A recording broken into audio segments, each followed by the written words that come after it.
నాగర్ కర్నూలు జిల్లా కల్వకుర్తిలో ప్రజా గాయకుడు గద్దర్ విగ్రహానికి ఎంపీ మల్లు రవి, ఎమ్మెల్యే కసిరెడ్డి నారాయణరెడ్డితో పాటు గద్దర్ కూతురు వెన్నెల కలిసి ఆవిష్కరించారు.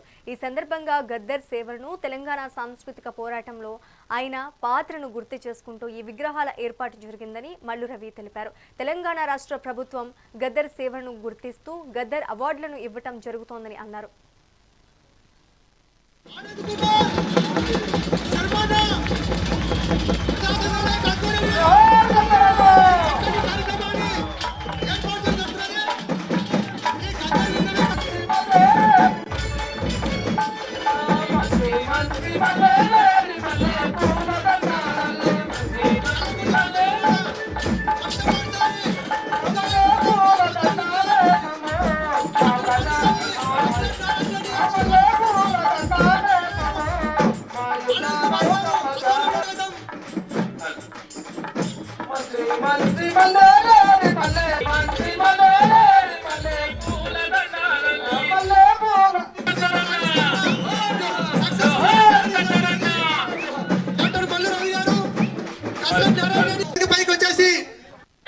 పోతున్నారంటే అంబేద్కర్ గారు స్టాచ్యూ తీసుకుని వెళ్ళేవారు.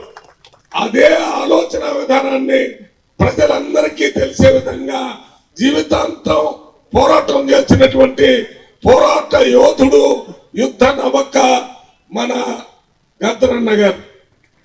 గద్దరన్న గారు పోరాటం అంతా సమాజంలో ఉన్న బలహీన వర్గాలు, అది ఎస్సీ గాని, ఎస్టీ గాని, బీసీ గాని, మైనార్టీ గాని, ఆర్థికంగా వెనకబడ్డ వాళ్ళు గాని, మహిళలు గాని, వాళ్ళందరికీ రాజ్యాంగంలో అంబేద్కర్ గారు రాసినటువంటి ఆ ఫండమెంటల్ అన్ని కూడా వీళ్ళకి చేరాలని పోరాటం ద్వారా, పద్యాల ద్వారా, పాటల ద్వారా ప్రజలను చైతన్యవంతం చేశాడు.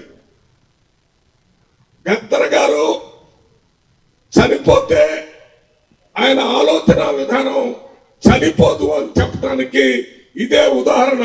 ఒక్క గద్దరు చనిపోతే 1000 మంది గద్దర్లు, ఎవరు చూసినా కర్ర, దాని మీద ఒక గొంగడి, ఆ కట్టు, అట్లా మొత్తం అసెంబ్లీకి ఒకడు, పార్లమెంట్కి ఒకడు, రకరకాలుగా ఆలోచన విధానాన్ని తీసుకొని ప్రజల దగ్గర పోతున్నారు.